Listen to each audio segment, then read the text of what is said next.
Somebody copied that guy and woke me up. I'm gonna get.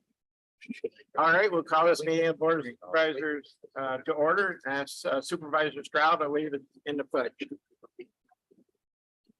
Allegiance to the flag of the United States of America and to the republic for which we stand, one nation, under God, indivisible, with liberty and justice for all. We'll do the roll call. Mr. Conover. Here. Mr. Leggett. Mr. Diamond. Here. Mr. McDevitt. Here. Ms. Bramer. Here. Mr. Bruno. Here. Mr. Driscoll. Here. Mrs. Frazier. Here. Mr. Drossy. Here. Mr. Smith. Mr. Dickinson. Mr. Merlino. Here. Mr. Stroud. Here. Mr. Wild. Here. Mr. McGowan. Here. Mr. Beatty. Ms. Steck. Mr. Thomas. Here. Ms. Runyon. Here. Chairman Garrity. Here. Quorum is established. Okay. First item of business, a motion to approve the minutes of the June 14th and the June 30th special board meeting, subject to correction by the board. Motion by Supervisor Bruno, second by Supervisor Molino. Any discussion? All those in favor? Aye. Opposed? Carried. I think we have a couple of presentations we're going to do before we get into the rest of the meeting. First will be the employee of the month, and that is Christine Latham out of the county clerk's office, and Pam Vogel's here. I believe. Would you like to come up, Pam, and say a few words, please? Christine? She needs to get to the mic.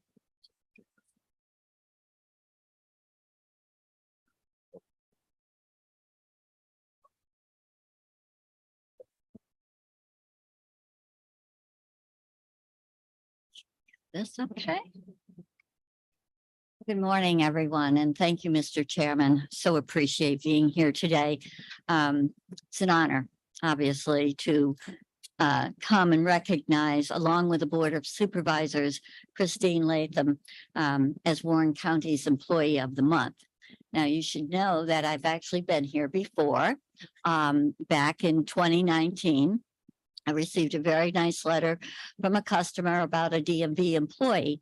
And I sent it upstairs here. And I said, would this be okay? And next thing I know, Cindy Van Dorn was named the March 2019 Employee of the Month. That was the second recognition that had been given by the board. So we're very pleased to be a part of it once again. Just a little bit about Chris. Chris Latham joined the clerk's office in 2009 as a legal recording clerk, following a most successful career as of actually 19 plus years as a town assessor in Washington County. Her knowledge of real property was then and continues to be invaluable to our office and related departments. Chris as well has a tremendous knowledge and understanding of our Supreme Court and the matters that come before it. They all come through the county clerk's office. And this includes the electronic filing, which was introduced to our office in 2018. Judicial duties include daily interaction with the combined court staff, with our Supreme Court justices, county judge, and their confidential staff. She remains respected by all, an exceptional resource. As our office is built on computerized and digitized filing and recording, Chris easily maneuvers between all modules of our electronic document management system. Our annual activity on that system, 70,000 documents, 22,000 fee and no fee court, 238,000 images captured, and $13 million over the counter revenue. Pretty close, yes. As a supervisor within the county clerk's office, Chris is recognized for her professional relationship with myself, my deputy Sue Ann, and all employees of the office. She possesses a very friendly demeanor and is known for her excellent customer service skills. And of course, she easily welcomes the public to our office. The duties and responsibilities assigned to and carried out by Chris Latham cannot be understated. She is more than deserving of this recognition, and I am personally ever grateful for Chris for being a very special part of my office. Thank you. And now I would like our Justice Martin Offertu to say a couple words on this. Thank you. Thank you. Well, good morning, everyone. Morning. It's great to be back. See so many familiar faces.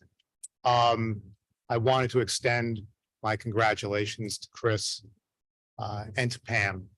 I have to say, as a Supreme Court judge, we see on a daily basis the workings of the county clerk's office.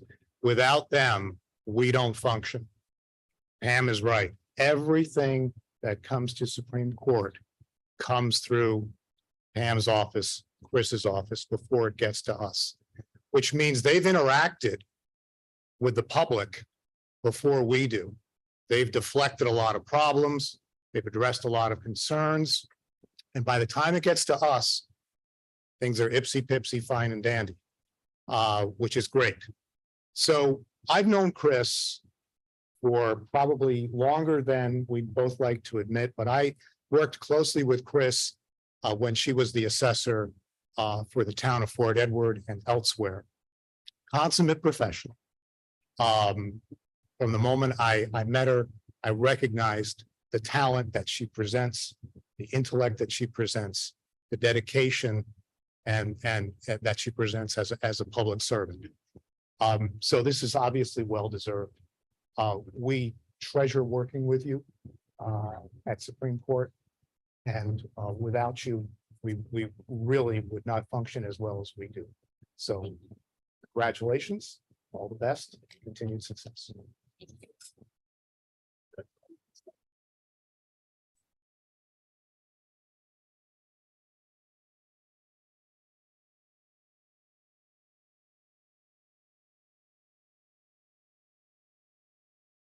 They will join a long list of employees of the month that we've had here at the county. We're very fortunate to have her as part of our team here at Warren County, and we wish her all the best. Keep up the good work. Thank you. Mark. Thank you.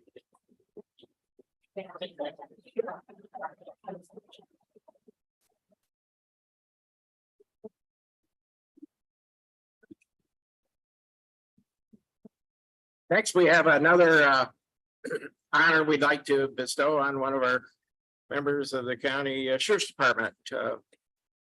I've known Rocky for a long time, sometimes in good lights and sometimes not so good lights. We go back to the 80s, but I never got arrested by him. So Rocky performed a life-saving, was at a life-saving incident between Corinth and Luzerne back on June 26th. And I'll ask Jim if you would like to, Jim LaFar, Sheriff, to come up and explain some of the details.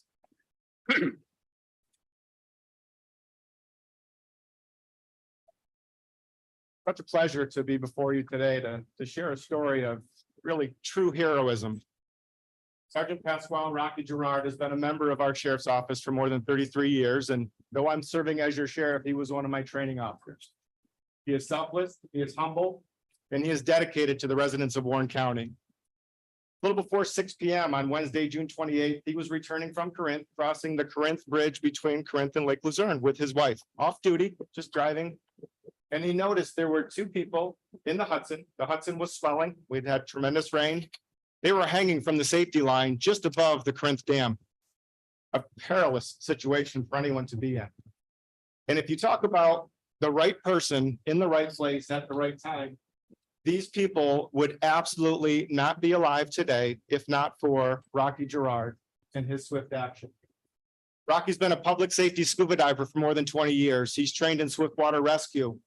And like me, we're not kids anymore. We're over 50 years old. So to decide to have your wife stand on shore, call 911, jump in the water, swim in waters that you know through your experience are extremely dangerous with nothing to assist you, no buoyancy devices.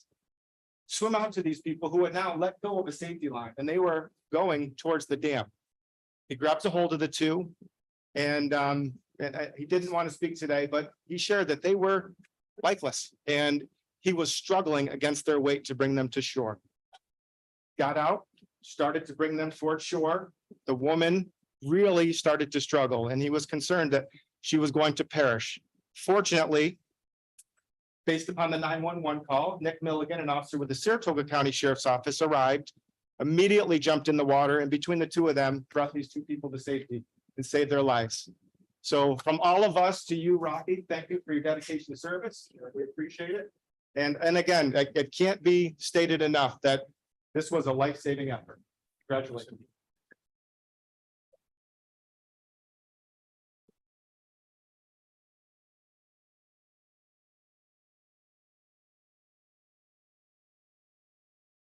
On behalf of the Board of Supervisors, I'd like to present this proclamation to Rocky Gerard for his historic efforts on that day. And, like I said, I'm very familiar with the area, and it was really, they would have been in peril if they had just gone over the dam. So, Rocky, would you like to say a few words?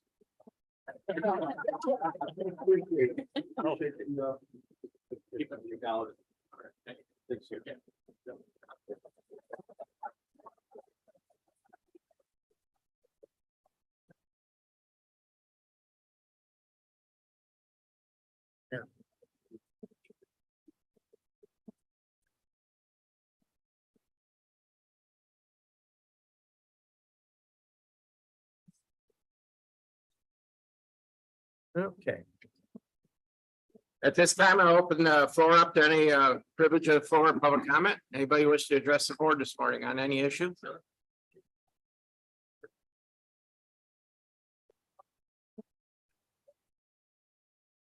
Good morning, Warren County Sheriff Jim LaFar.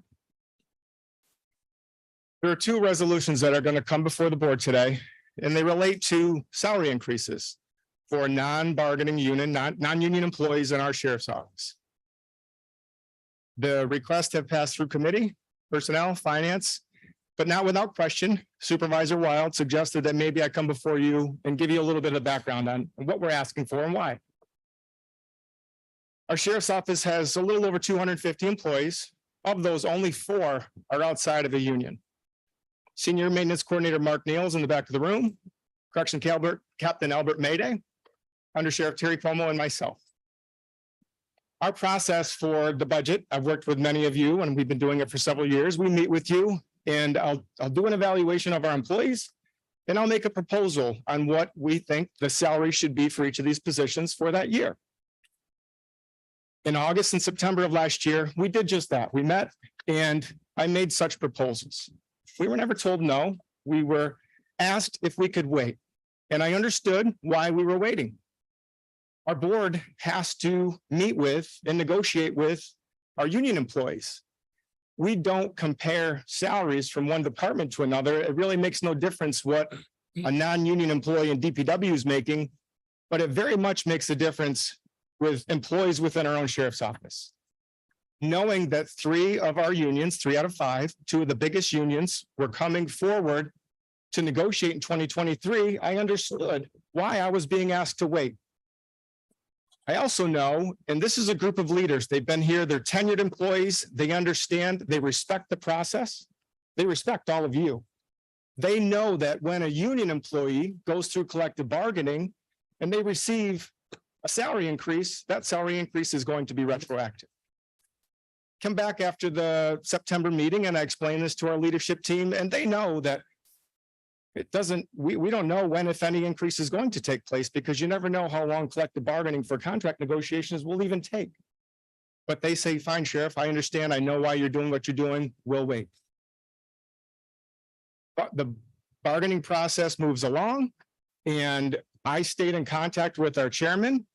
During that time in August, I explained to him that we had subordinate employees who were being compensated at a rate that were higher than our captain, higher than our undersheriff. And he recognized that's wrong. We need to address that. We need to fix it. Now, I know, and some members of this board have said that, well, it's not impossible to have a subordinate employee be compensated at a higher rate. And I get that. If you have a union hourly employee that lives at the sheriff's office and just works a tremendous amount of overtime, they may reach a point where they are compensated above somebody that supervises them. But these are similarly situated employees who are salaried employees, much like themselves, work very closely with the correction captain, the undersheriff, and the sheriff. And it just through budgets and negotiations, their salaries were higher. And no one disagreed, and no one's disagreeing with the salaries that are being proposed to you today. I've not heard anyone say that they don't understand why. During personnel, Supervisor McGowan spoke out strongly in opposition of what we were asking for. Once I explained why and how we got to where we were at, he said he was in favor. I had tremendous respect for all of you. I think I've shown you that. When I'm asked to wait, I wait. I would never arbitrarily decide mid-year that I think my salary should be higher and I want to do it right now. I'm here before you today. Our leaders are here with you today because we respected the process. We did exactly what we were asked to do. We were asked to wait. We waited. We met. I was asked to work with the county administrator and develop these proposals and go through a plan to outline terms and conditions of employment for our non-union people. I did exactly that. I put a tremendous amount of time and energy and effort into all this. I will never disrespect any of you. I hope that you know that for us, this has nothing to do with any other departments. If there are other departments that were to come forward and say, well, how do you approve this for the sheriff's office? Well, I think, well, we're not in the same situation. We're not in the same boat. I don't know that they were asked to wait and conceded the same way that we did. Through several of the meetings, I try to make sense of all this and reason why you're deciding to do things the way that you do. And I'm an elected official myself. I understand that we have to answer to constituents. And I spoke and I said something that I know offended one of our supervisors. I said that the non-union employees did not get a raise in 2023. Well, they did. Just like every other county employee, they got the salary adjustment that everyone else did. So I didn't intend it to be that way. But what I meant was all 250 plus employees of our sheriff's office received that salary adjustment.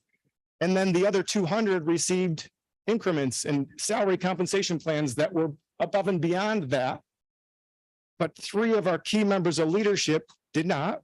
And we knew that we were just waiting, as well as our system maintenance coordinator did not. So I didn't mean it to say that we didn't receive any adjustment or increase and we weren't grateful, because we are. We absolutely are. All I meant was it was inconsistent with other employees who are in our sheriff's office. And all that we're asking is to be treated fairly and consistently with our other sheriff's office employees. I don't know if any of you have specific questions. If you do, I didn't bring our group here with us today as a show of solidarity. I'm not that guy.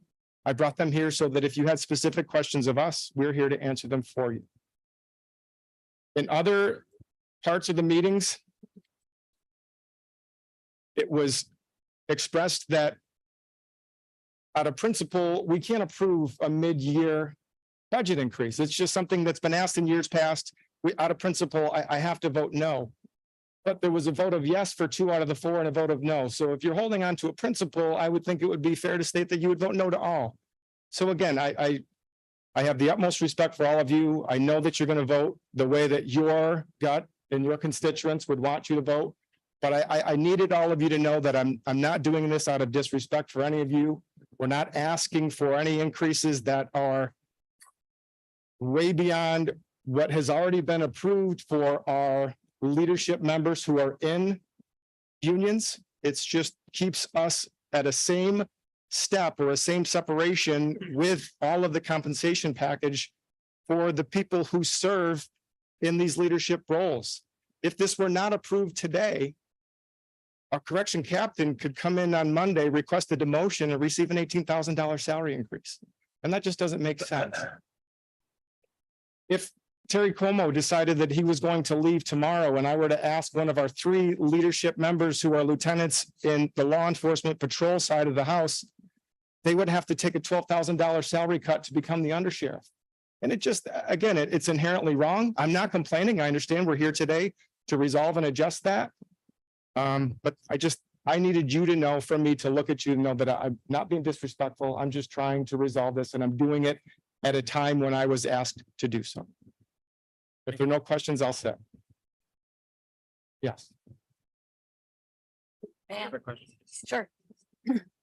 Jim, I appreciate that. And this is a difficult decision, so I hope that you will respect that we all have to vote the way, as you mentioned.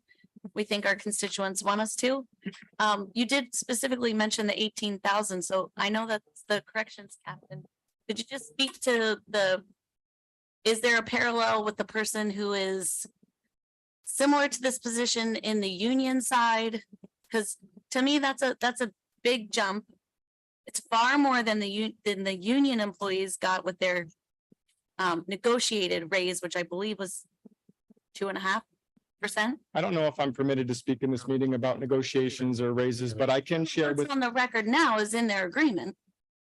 That would be public, I would think. the salary and compensation plan that was approved for the lieutenants increased them by $18,075. And during a time when the undersheriff was already receiving compensation that was less. And so you're saying the corrections captain and the undersheriff, the 18,000 is comparable to what the union employees at that sort of level of responsibility received? I can't speak to the correction side. That hasn't been determined, but I will share with you that we have 2 lieutenants in corrections. Those 2 lieutenants serve as administrators and are responsible for the operations, the inmates, the employees, the medical staff in the correctional facility. And it's a big job. When they're on call, when they have something that needs to be reported and needs to be resolved, they receive a call. That very next call goes right to the captain. So they may divide duties from time to time. The captain's never off the hook. He's always on duty. So he is responsible for those 2 lieutenants. So and then on top of that, when there's a serious an issue, then the captain's calling the undersheriff's calling the sheriff. I realize what I signed up for. I know that. I'm not here because of a compensation level or plan. But it's difficult for me to grasp that through very quick negotiations that did not go to impasse, that were not challenged, that resolved very quickly. The board would vote unanimously for these increases for 3 employees, but vote no for our captain. And I'm not speaking as a person, and now I'm going to speak as a position. It's well-deserved. It's just, it is consistent and comparable with the direction that things are going for our employees and for where they have gone with the patrol lieutenants. We'll have more discussion on that when we get into resolutions, unless there's questions for the sheriff at this time. Thank you. Anybody else wish to address the board at this time? You step up to the podium.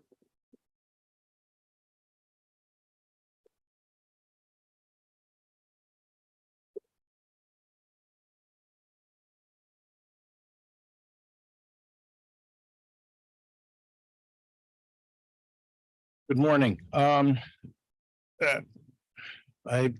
guess I've got to give some information to the board about the resolutions that our sheriff was just talking about. I'm looking at the salary schedules right now, and the patrol lieutenant salary in the 2023 new contract, base salary is $113,361. The undersheriff base salary is $116,900. The sheriff is $120,498. The captain of the jail is $99,068, and the jail lieutenant salary is $100,158. So the only one on the base salary that is getting less as being in control and a subordinate is in the jail. I'm not sure where the sheriff is coming from with some of these figures, but the patrol lieutenants can actually make more on-call and holiday pay.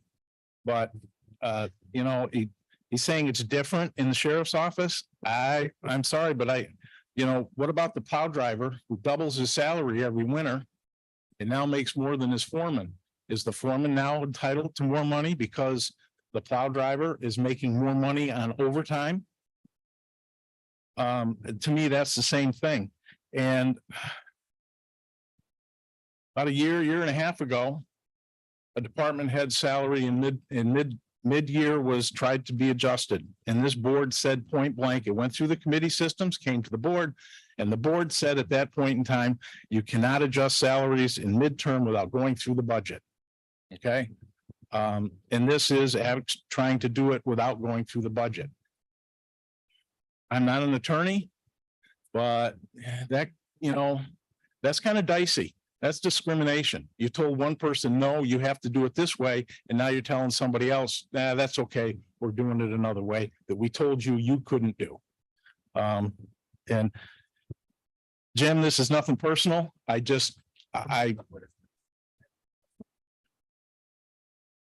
anyway, so that's just some information that I thought I would share. Thank you. Anybody else wish to address the board? See none, we'll go into public hearings. I'll ask clerk to read the public hearing notice. Public hearing. The County of Warren will hold a public hearing on July 21st, 2023 at 10 a.m. in the Warren County Municipal Center located at 1340 Route 9, Queensbury, New York, for the purpose of hearing public comments on the County of Warren's community development needs and to discuss the possible submission of one or more community development block grant applications for the 2023 program year. The CDBG program is administered by the New York State Office of Community Renewal and will make available to eligible local governments approximately $39.2 million for the 2023 program year for housing, economic development, public facilities, public infrastructure, and planning activities with the principal purpose of benefiting low to moderate income persons. The County of Warren is applying for up to $1 million in CDBG funds to undertake eligible activities. The hearing will provide further information about the CDBG program and will allow for citizen participation in the development of any proposed grant applications and/or to provide technical assistance to develop alternate proposals. Comments on the CDBG program or proposed projects will be received at this time. The hearing is being conducted pursuant to section 570.486 subpart 1 of the CFR and in compliance with the requirements of the Housing and Community Development Act of 1974 as amended. The Warren County Municipal Center, located at 1340 State Route 9, Queensbury, New York, is accessible to all persons with disabilities.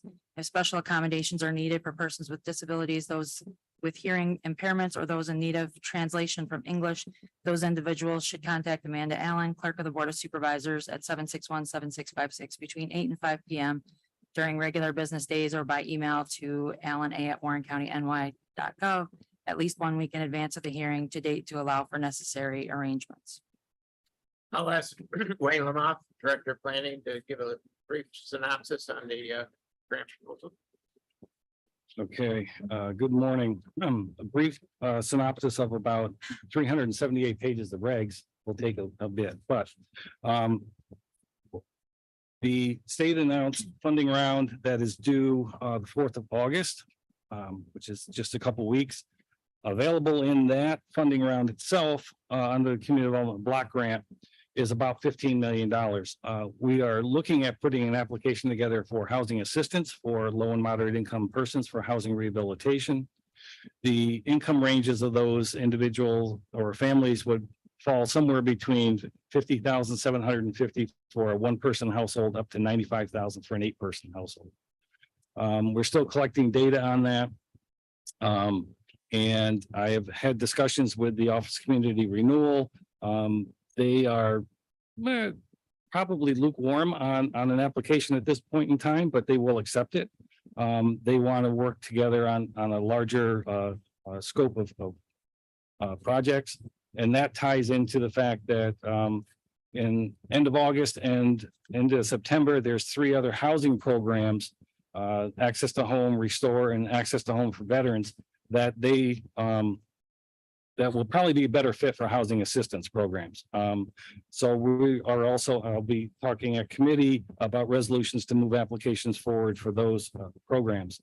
The Community Development Block Grant that is due the 4th of August does list housing as an eligible activity, so that's why we're doing that. But it is also economic development and public works activities. And we have traditionally done a lot of work in public works. The caveat is we assisted and are continuing to assist Countryside Adult Home with the renovations there using these funds. That way, the clientele at Countryside falls under the eligible activities, eligible clientele. So we don't have a problem with meeting a national objective of 51% low mod benefit, elimination of slums or blight. Again, we will look to submit an application, still looking at potential areas. we haven't done housing for a while. And so we do not have a lot of applications on file. But we'll put together a package and see how it goes. The other thing that I need to discuss is the CDBG program has an open window for economic development and micro enterprise loan programs. We would look to work with EDC on projects there. There is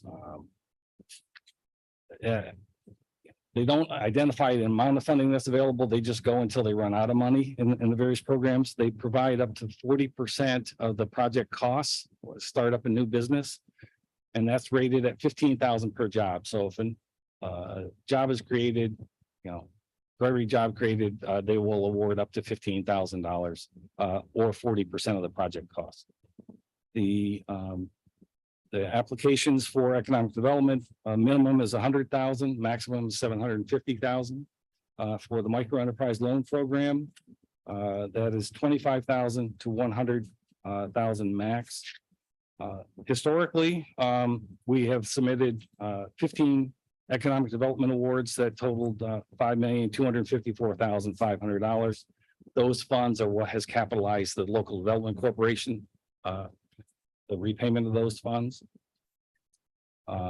Housing awards in the past is well over 15 million. So we've done 1,900 homes, housing rehab and new construction, new home ownership program. So we're looking to leverage that experience in this application round. So that's let's see. Oh, the one other thing I want to point out is on the economic development side, they treat that as gap financing. In other words, in order to be eligible for it, you need turn down letters from lending institutions that they will not fund the full amount. And we look to use the CDBG funds to close that gap. Also, the micro enterprise loan program requires the 20% cash equity. So that's another caveat of the program. So with that, Mr. Chairman, that's the items I needed to cover statutorily. Okay, we'll open up to any public comment on the CBG application. CPBG. I know they're highly competitive loan applications. They're not easy to get, but they can benefit a lot of our moderate income homes. Nobody? Okay, we'll leave this open for a few minutes and we'll do the next public hearing. Thank you. Notice is hereby given that the Board of Supervisors of the County of Warren, New York is considering the adoption of a tentative operating budget for Adirondack Community College for the fiscal year 2023-2024. Notice is hereby given or further given that pursuant to a resolution adopted by the Board of Supervisors on June 30th, 2023, a public hearing will be held by the Board of Supervisors on July 21st, 2023 at 10 a.m. in the supervisors rooms at the Warren County Municipal Center located at 1340 State Route 9, Queensbury, New York, at which time and place all persons interested in the matter of such proposed budget will be heard concerning same. A copy of the tentative operating budget for Adirondack Community College for fiscal year 2023-24 is available for inspection during regular business hours by contacting the clerk of the Board of Supervisors at the above stated address and may be viewed on the Warren County website. Hey, I'll open this public hearing up. Anybody wish to address the board on the public hearing for SUNY Adirondack? Supervisor McGowan? Thank you, Mr. Chairman. And I want to thank Dr. Duffy for being here today. As you all know, I really never passed a budget here for the college because I think it's always been expensive. My two highest taxes here in the town of Queensbury are the county and Queensbury School.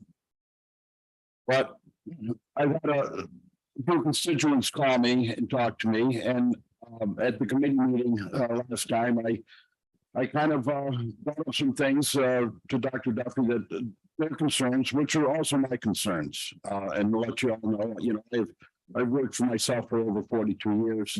I've pretty much worked with my hands. We have a huge need for trade education, especially in HVAC. The two really things we need is heat and air in this community. It's the hardest thing really to get people involved, but after talking and listening and drilling Dr. Duffy, she stood up to me and answered my questions in a way that it changed my mind on what she does and the movement of the college is going, and she is working toward bringing in more programs affiliated with helping the trades, especially in the mathematical ends and computerizing. So I just want to thank her for standing up to me and answering the questions to the constituents that I need. And I will be more than happy to, for the first time and sitting in the seat, is to pass an Adirondack budget. So Adirondack budget. So thank you. Thank you, Supervisor. Anybody else wish to comment? Right here. Anybody on the housing? Oh, yes, Supervisor. Rendell, sorry. Just a couple of comments. Dr. Duffy has been quoted in the Post-Star, and I think very favorably, in which Dr. Duffy said the college has kept its budget flat for 3 years and is now trying to get back to pre-COVID level. We'll do our best to keep it as affordable as possible, she said. She said the college is still in the bottom third among its peers when it comes to affordability. Thank you. Any other comments? Supervisor Bramer. Thank you. I do wish that the college had tried to shrink the budget a little bit more. And one of the things that I had expressed concern about last time, I guess that would have been our regular meeting in June, is about the student tuition increases. And that was really a misunderstanding on my part, that the other SUNY state supported entities did not have a tuition increase for their students. They were able to get enough state funding to keep the tuition rate flat. I wish we could do that here, but apparently that's not possible. And I do want to point out that, Paul Smith's college is reducing their staffing through attrition, and they are reducing their budget because their revenues are going down. It's disappointing. I do support our local colleges and I want them to thrive, but I think we have to face realities that when our student enrollment is declining the way it is at Paul Smith, similarly, we have to look at trying to shrink our budget because we just don't have the revenue and we can't lean on our students to be paying for the increases. And it's not fair for the county taxpayers to continually to absorb all that costs as well. So maybe, I know Dr. Duffy does this already, but the rest of us need to push harder to get the state to help us fill the gaps. So it's a tough situation we're in right now for upstate education. Thank you. Anybody wish to comment on SUNY Adirondack? If not, anybody wish to comment on the CDBG grant? Okay, I'll declare both those public hearings closed and we'll move on to the rest of the board meeting. Go to report of committee chairs. On my report, obviously attended the supervisors meetings here. Welcome to Hudson Valley Firemen's Association in Warren County on June 15th for their parade in town of Queensbury. Attended all the committee meetings. I went to the APA local government meeting in Keene Valley in Essex County with Supervisor Thomas, and it was actually a quiet week for meetings, and we did a self-insurance review of the county workers' comp. We seem to be holding our own. There may be a slight increase in premiums going forward. And then we had a health insurance review with our carrier for our medical insurance, and there'll be more coming out on that in the future when we get more statistics on health insurance. But it was actually a pretty quiet month so far in July. So we'll move on to Supervisor Stroud. Yes, thank you. The Legislative Rules and Government Operations Committee met on June 30th. There are 3 resolutions before you tonight that arose out of that committee meeting and discussion. 352, which authorizes the submission of a grant to New York State Board of Elections to pay for or help pay for absentee ballot postage. 353 Resolution rescinds 162, which 162 authorized funds for equipment for the Board of Elections. The equipment prices have gone up. So we'll reevaluate that and come back to you at a later time. So this will return the 29,100 to supplementary funds. And 354 is an agreement with Spectrum to boost the speeds of our internet.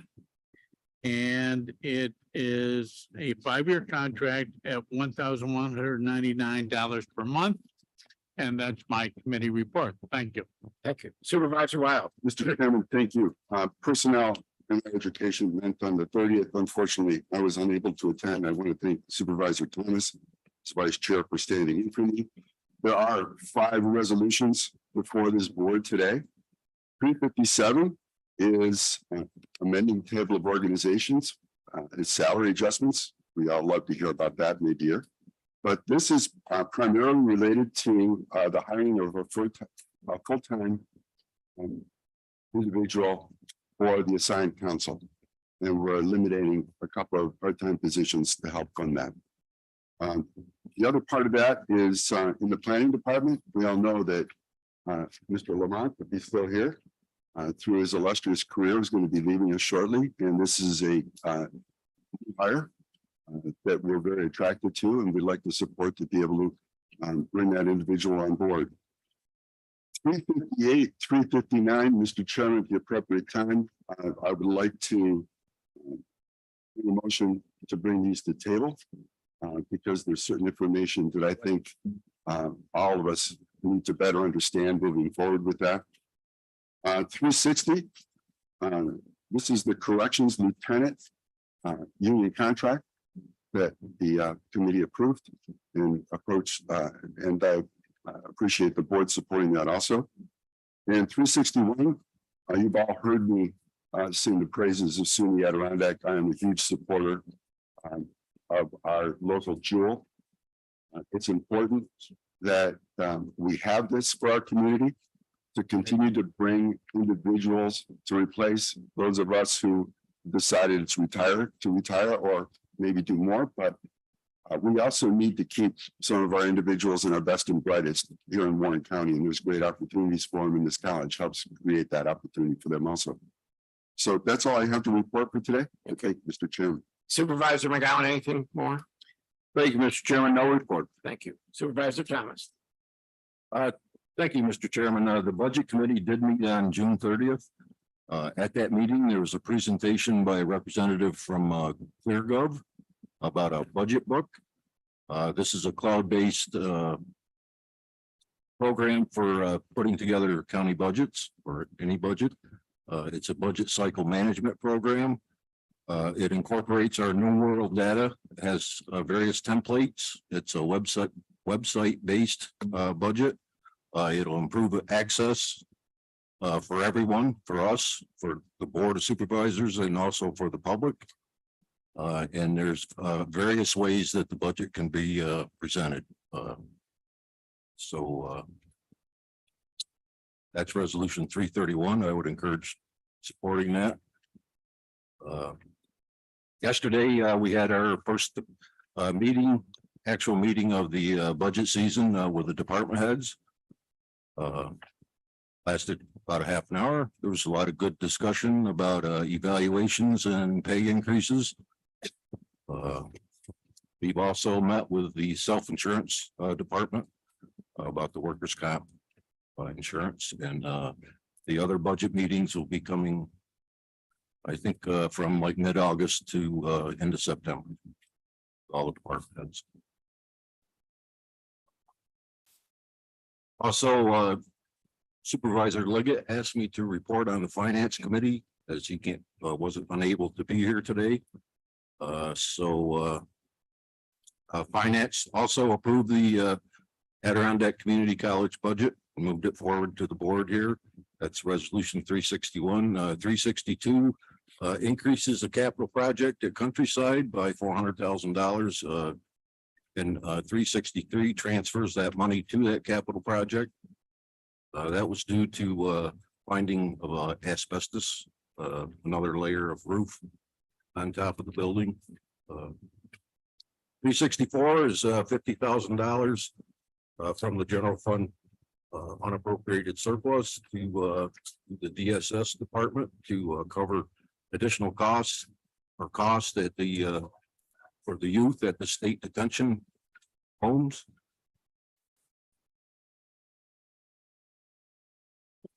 $365 is deals with occupancy tax, and that was a request from the treasurer to increase the reserve for the occupancy tax from 1 million to 1.5 million.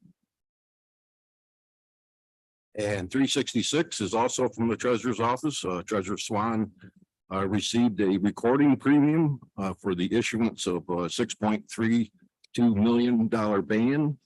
And this money goes back to debt service, one for the general fund and also for the county road.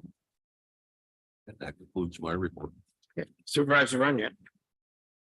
Supervisor Leggett had given me his report to present for finance, but it's already been taken care of, so nothing to report. Thank you, Frank. Supervisor Conover. Thank you, Mr. Chairman. We have one item of vote business from the Public Works Committee in front of you. It's a renewal of agreements with Funds Falls and South Warren Snowmobile Clubs. It's a very standard agreement that we enter into each year. I just should also report to the board that we're continuing to have difficulty filling our waste management position at the Public Works Department. Very important position to fill, dealing with major county initiatives. I haven't had an update on that in the last week or so, so hopefully Mr. Pejos has made some progress on that, but as of maybe we've not filled that position. Some adjustments, as you know, were made on the salary, but I'm not sure if we've gotten to where exactly where we need to be on that. Other employees are filling in as we would expect. But I will certainly try to keep posted on that, and I believe that we may have another chairman speak to the asbestos matter if it's needed. The countryside asbestos matter, if there's any further discussion needed on that. Thank you. Supervisor Diamond. Thank you, Mr. Chairman. No reports today. Supervisor Mendevic. Thank you, Mr. Chairman. Just one observation based on a meeting we had yesterday. We hear a lot about job creation in the world we live in. Unfortunately, job elimination is maybe at the head of the class today, and that's because of an international corporation, Essity, located and headquartered internationally in Sweden, is closing its paper facility in Saratoga County, which will have an impact on Warren County. And they're also closing their facility in Washington County, in Greenwich. So not good news. These folks, I think, are going to need some help and some support. And most people in this room are gainfully employed. Unfortunately, there are 300 employees, plus employees in our area that got some bad news, and we just wish them the very best. Thank you, Mr. Chairman. Supervisor Bramer. Thank you. On that note, maybe the county administrator can update us on current vacancies in the county. Last I knew it was 1,500. So I certainly hope some of those SD employees can find gainful employment here in the county. That would be wonderful. And I wish them the best. On environmental concerns and real property, we don't have any resolutions in front of you today, but I did want to report that our director, Delory, did, as she does every year, expend a tremendous amount of time trying to reach out to people whose taxes were delinquent and trying to get them to pay by the time of the last chance meeting. So I want to thank her and the treasurer's office, as well as Don Lehman for putting the word out there to the paper, and they did cover it a little bit. So hopefully we got as many people to come in and pay before the last day to redeem, which was in July. Thank you. That's my report. Supervisor Bruno. Thank you, Mr. Chairman. County facilities met at 9 a.m. on Wednesday, June 21st.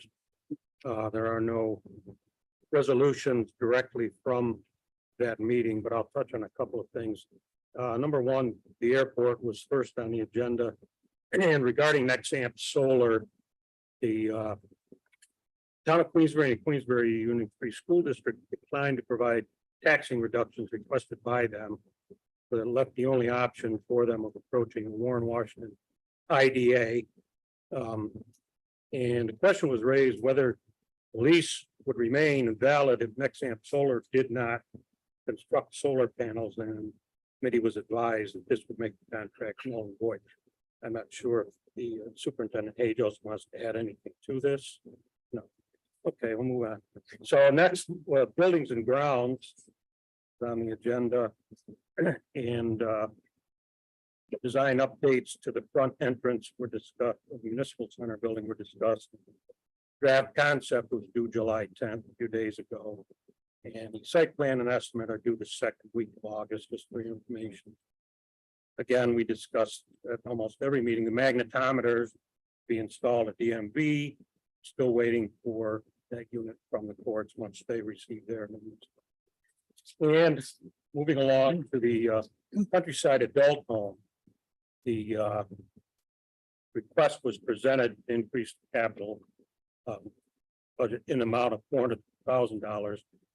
Cover the cost of unforeseen expenses related to roof problems and asbestos. I'll say a little bit about that if Superintendent Hager can speak. This is a renovation project, as all of you are hopefully aware. And in those types of projects, it's not uncommon as you're doing the work to uncover unforeseen problems, obstacles, what have you. In this case, a limited asbestos study was done on the roof. And Murphy's Law, it didn't reveal where those tests were. They didn't reveal the problem that was now encountered during the actual construction. So it was evaluated, and this $400,000 will, which is in resolutions 362, it was referred to finance. Let me back up. So finance has presented these two resolutions, 362 and 363, sorry. That $400,000, hopefully, we won't require all of it. Again, Superintendent Hajos, would you care to speak to this at all? Sure. So, yes, that was the worst case scenario proposal that we were presented. And just to add on what Supervisor Bruno said, the countryside was built a long time ago, and since then, there's been 2 added roof layers on top of the existing roof layers. So when the contractors bid on the project, we allowed them to do some non-destructive testing to determine how much of this asbestos was there. We also had the limited hazardous survey that didn't show any in the upper roof layer. We did not allow them to do destructive testing because then I have to repair a roof, or they have to repair a roof, and we're taking a chance that we have issues with it. So this was determined to be in a 2-foot kind of swap around the entire facility, as well as over the main office area. So the worst case scenario proposal came in at $400,000. We believe, and that's with the testing and the monitoring as well as the removal. But we believe we're going to cut that cost in half, all said and done in the end. I presented $400,000 because it was worst case, and I wanted to make sure that we had enough to cover the project. Thank you. Any other? That concludes my report. Supervisor Driscoll, thank you. Thank you, Chairman. The Health Services, Human Services Committee will meet on this coming Tuesday, June 20th, July 25th. From our June 20th meeting came only one resolution this month. That was resolution 351, excuse me. Submission of the grant for quality of life services at the Countryside Adult Home. Last night, I was able to email everyone on our county email site a July update from the Department of Social Services. It's a kind of a light agenda for Tuesday's meeting. But rest assured that DSS Countryside Veteran Services and Youth Services, which is a program that we share with our neighbors in Washington County, is doing good work. This past earlier this week, I was able to attend the meetings of the IDA and EDC, something that I don't get a chance to do every month, but I try to get to those 2 or 3 times, 4 times a year, and I encourage my other members to do the same. And that completes my report. Thank you. Supervisor Frazier.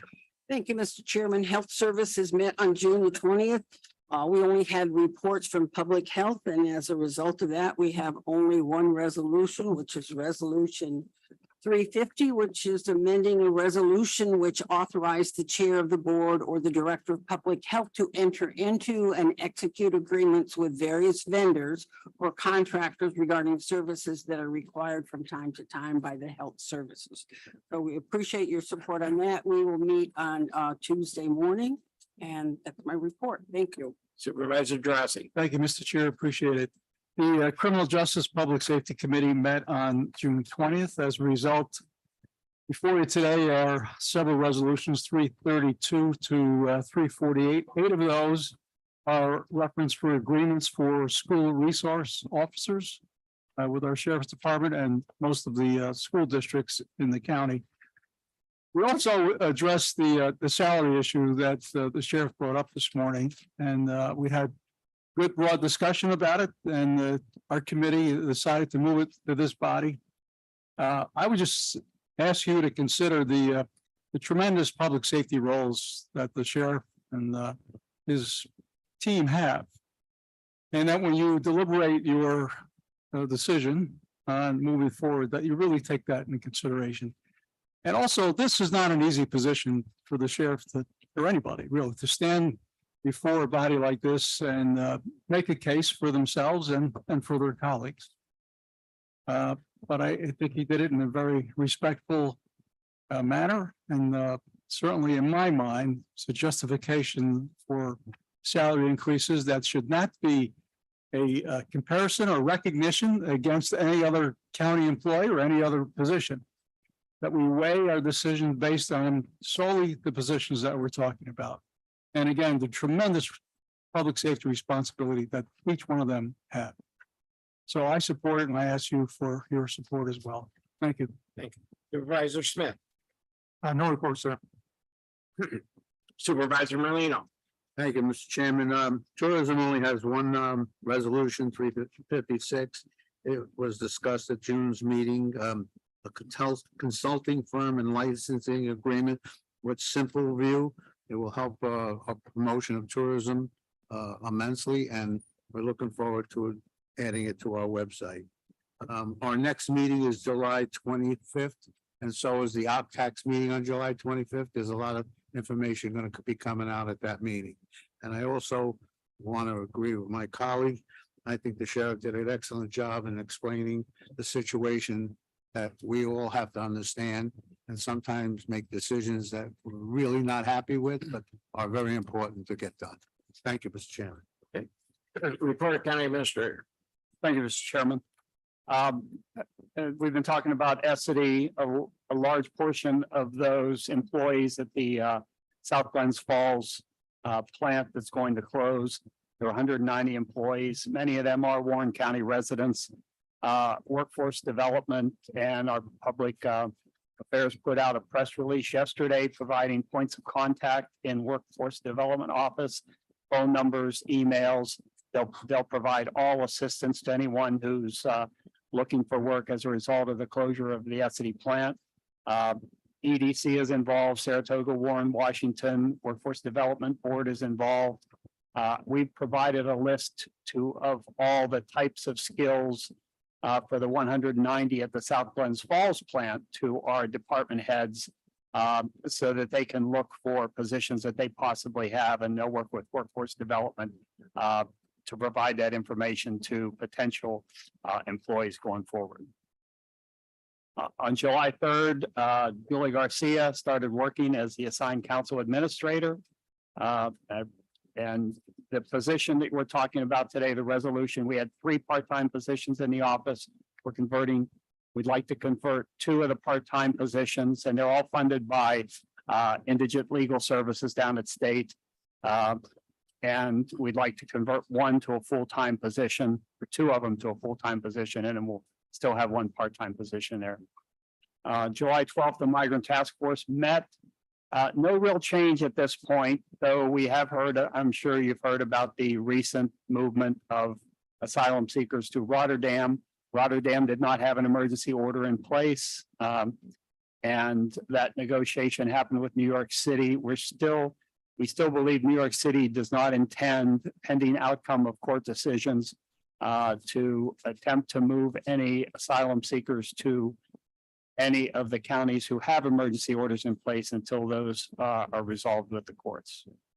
I will be meeting probably in the next few weeks with some of our nonprofit organizations who have expressed an interest in sponsoring asylum seeker families in the county. All of our departments and agencies have prepared list of services they would provide. So we'll make sure that we provide all the information necessary for those organizations. On July 12th, I did meet with the members of the Indigent Legal Service, the ILS office from Albany. They came up, they visited. They're willing to help us in a lot of ways in the Sign Council, and they've been a phenomenal help to us as we've done this transition from assigned council administrator and supervising attorney to an assigned council administrator who is an attorney. July 19th, we had emergency services tabletop exercise over in the sheriff's training room, and that was a great effort by our emergency services personnel to prepare the county for pending emergencies that may happen in the future. Supervisor Thomas mentioned July 20th, we met with the department heads to kick off the budget process. We've had several meetings on the Joseph P. Warren Museum, the design, and Superintendent Pagos is here, but the design's coming along well, I think. And we'll wait to see what their recommendation is in the end. Many of you may know this, but the Salvation Army is running our Meals on Wheels program now. It started on July 3rd. It was pretty much a seamless transition, and the quality of the meals provided are exceptional. We believe that they will be back to 5 hot meals a week in August. And this would be particularly interesting to those who have been submitting FOIL requests to our office. I have conducted interviews for a confidential assistant and selected someone. Her name is Ann Bruno. She will start on August 7th, and she plays a big role in FOIL requests. So that will help that process get back on track. I had 40 applicants and interviewed 8. The top 2 candidates are both SUNY Adirondack graduates. I'm pleased to report that. Thank you, Mr. Chairman. County Attorney Robert Coker. Okay, thank you, Mr. Chairman. Just briefly on this one, I want to report on a court decision we received yesterday from the Supreme Court in New York County, down in Manhattan. What I'm saying is basically all public record. So there's nothing here that isn't available from the New York State Court website.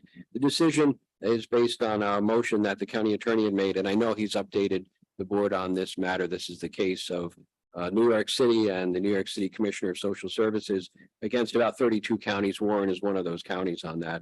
And the decision that came out yesterday from the Supreme Court in New York County severed Warren County's action against Warren County from all the others. And it looks like others are going to be severed as well. They're issuing decisions individually for each of the counties on this one. Severing it means that that case is now going to be heard in Warren County. That's that. Is that it? That's it. That's just a brief public synopsis. Thank you. And one thing I failed to mention in my report on July 7th, We had a meeting with the Homeland Security Commissioner, Jackie Bray was here, along with Matt Franklin, Director of Emergency Management, and Pavan Naidu, Director of Intergovernmental Affairs, Anne Marie Mason, John Teffin, and myself. We talked about many different scenarios. We talked about cybersecurity. We talked about the EMS situation across the state. We talked about the fire service across the state. And she's been out visiting all the counties in New York. We spent about an hour and a half, but it was a good meeting, I felt, and hopefully we'll have more discussions about those issues coming up. So we'll go to reading communications. I have the Warren County Auditor's Real Property Tax Corrections Report for June of 2023, Capital District Regional Off-Track Betting Financial Reports dated January 31, February 28, and March 31, 2023. Email from Supervisor Hillary Steck, noting her resignation as Town of Queensberry at-large supervisor effective July 31st, 2023. And Town of Johnsburg Resolution number 23-114, rescinding Town of Johnsburg Resolution number 140-18 regarding partial tax payments. Okay. Tip for correspondence. Okay, we'll go to reading of resolutions. Proposed resolution numbers 329 through 366, as well as 3 proclamations, 1 certificate of appointment, and 4 floor resolutions were distributed to the member of the Boards of Supervisors on and before Tuesday, July 18th, 2023, which met the requirements of the rules of the board. The proclamations before you are number 25, which is a proclamation of appreciation to Rocky Gerard. Number 26, National Pretrial Probation and Parole Supervision Week, and 27, Parks and Recreation Month. There are also 4 floor resolutions, and a motion is needed to bring each of those to the floor. Motion for floor resolution number 1. Okay, somebody make a motion, Supervisor Bruno, second by Supervisor Stroud. Any discussion? All those in favor, signify by saying aye. Aye. Opposed? Here, that's for resolution number. Floor resolution number 1 will now be resolution number 367. Motion to bring floor resolution number 2 to the floor. Motion by Supervisor Smith, second by Supervisor Merlino. Any discussion? All those in favor, signify by saying aye. Aye. Opposed? Okay, Floor resolution number 2 is now number 368. Motion to bring floor resolution number 3 to the floor. we have a motion by Supervisor Driscoll, second by Supervisor Bruno. Discussion. Thank you, Chairman. I guess in my mind, I'm seeing a difference between our rank and file employees who are similarly situated to our union employees and the people who are listed in local law number 5, proposed local law number 5, are not our rank and file. Those consist of elected officials and our department heads who are appointed, and I believe that their salaries, if any increases should be made, should be done through the budget process. As many of you know, I tried in years past to increase the salary of a department head through mid-year increase, and that was soundly rejected. And I find this to be inconsistent with that policy, and I will not be supporting this. That's And I understand that there are many department heads in here who are doing a great job. I just don't feel that this is the right way to go about it. Any other discussion on floor resolution number 3? Supervisor McGowan. I didn't realize this was gonna be a difficult thing. I have really, over 2 years, the sheriff has come to the committee and has asked, and we have always pushed things on because of certain circumstances or bargainings and this and that, as the sheriff said up there. So I was in agreement, and I am in an agreement on doing what we have for the sheriff. What offends me is coming back is, there's certain reasons why this is being done. And as soon as, and it was brought up in committee that this will not be setting a precedence. I guess it's easier said than done to just say that. And this is out of the norms, but we're making an exception. But, and then immediately after, you know, we come up with, all the other non-binding don't think it's fair. Now, I know Claudia, in the past has tried, and I know that I have tried. And I have tried 3 different ways, with one, particular director, all right? On all the 3 ways that I was told to do it. And then to be told that when you find out at the end why it wasn't happening, it was, well, maybe it's who was asking for it for you. And I found that very offensive because I stand up really for the people and and for our employees, and I know they all work hard. We have an excellent retirement package that they're all, invested in our employees. We have a phenomenal insurance that we work very hard to keep the numbers down. And yes, it does increase. So there's so many benefits here, but we have to remember also too, is that we as supervisors have to ask, represent this or present this to the constituents, to the people that we represent outside. Now, I don't have a problem with moving, approving the sheriff proposals. Because I think it is needed. I think I believe with Supervisor Grassi is that, they do an excellent job. We're in a particular tourist area that, we have an influx of people all at one time and then we don't, but it's a constantly, we're spread out quite large. And I think he does, and his department does an excellent job. I mean, look at the requisition we did with Rocky today, with the fact that, going across the bridge, he noticed something and risks his own life to save others. Now that, to me, is what I look for in our sheriff's department and really anybody who represents the towns in our county. So the biggest problem I have is that we go to do something which is fair, which has been asked for years, and everybody else kind of, well, that's not fair to me. And I agree with that. It isn't, because I have tried so hard in the past to do it for other directors. So, I guess the moral of the story is I'm really on the edge of what to do here or what's right, because I don't want to lose the respect for the other directors, but I do believe that we should not be doing any interim increases unless it's budgeted, because I know we are not always flush with money. Right now, we seem to have a few extra dollars, but things are changing out there constantly, and the numbers are already dropping in between sales tax. So it just makes us a current concern of how much we compensate, but really the evaluations and time of service are really the things that we have to look at closely in giving these raises. But just because we're doing it for one particular reason, what was stated why, and I think it was presented well from our sheriff's office, that I just don't agree with just making it an automatic across the board for all the other ones until we get to budgets, which we've already started. As more discussion on floor resolution number 3. Okay, I'm done. Thank you. Yeah. First of all, what we're talking about here is not any individual position, but these positions as a group.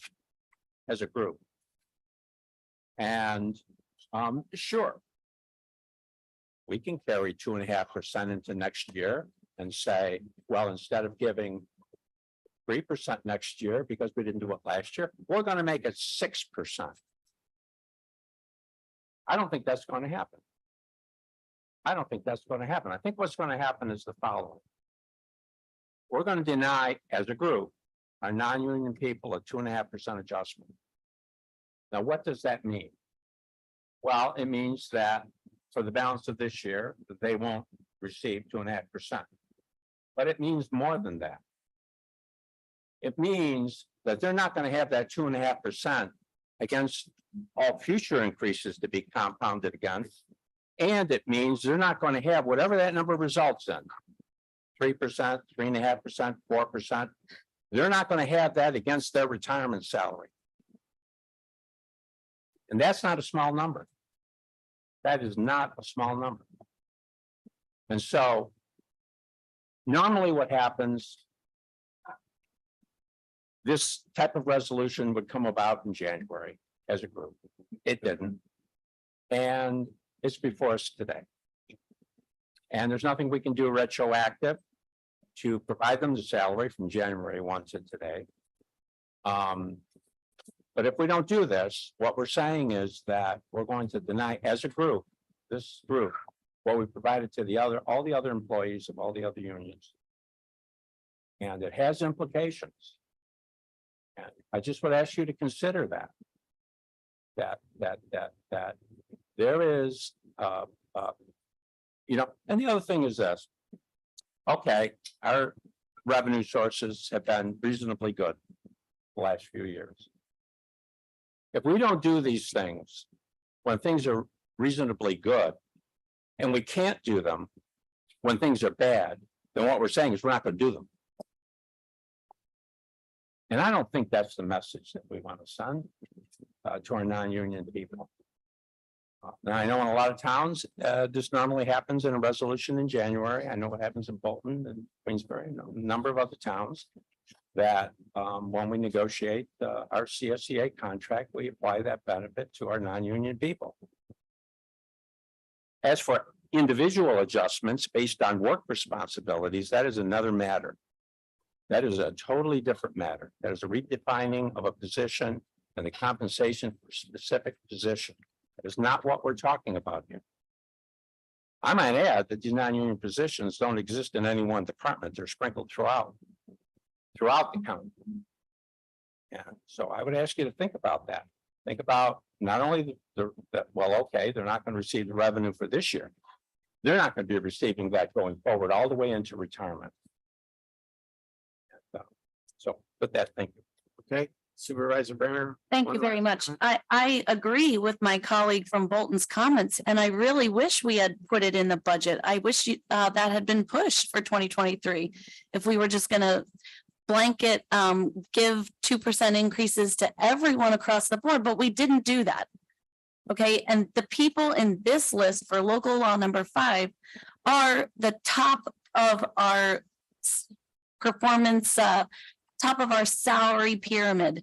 These people are supposed to be getting raises based upon performance. I mean, I don't mean to pick on our county attorney since he's not here, but I'm going to do it anyway. He's brand new. He just negotiated his salary.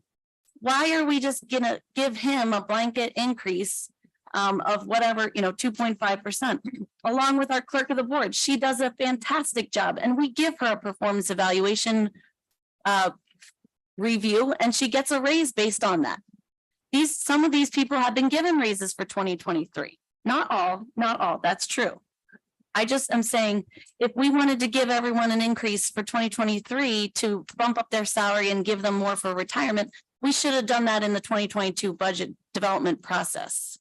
But we didn't. And we're entering the process for 2024 now. Let's do all of this in that process and make sure that we're going through the performance evaluation. I would trust that our county administrator can handle that process. I know it was a lot of transition last year. He wasn't even on board at that time, but I think this is really wrong for us to be providing these department heads and our elected officials and people who just came on board with a blanket increase. If we didn't decide to do it last year, why are we doing it now? Let's wait for the budget process. Okay, last word on floor resolution number 3 before we vote. President Conover. Yeah. When do we correct a situation? I like to correct it when it's discovered, when we find it. Kicking the can down the road is not correcting the situation. It's just not. It's just not. These folks don't have union representatives standing at the podium advocating for them.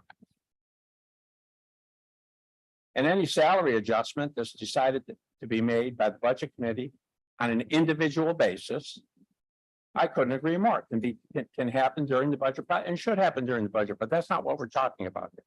We're talking about the annualized adjustment of this group of people, just like all our other groups of people. Thank you. Okay. Last, I have two more comments. Supervisor Wild, Mr. Chairman, thank you. Supervisor Thomas. No, I agree with these discussions. I am a proponent of doing this in the budget period. But at the same time, I recognize that our staff that are non-union, including many of our leaders, haven't received an increase in 18 months. So this has been brought about by the issues at the sheriff's department. And it's kind of spread throughout the organization. This is a knee-jerk reaction, in my mind, to react to the sheriff's request. And it has gone through the organization, like I mentioned. The only way to kind of settle that is to do it this way.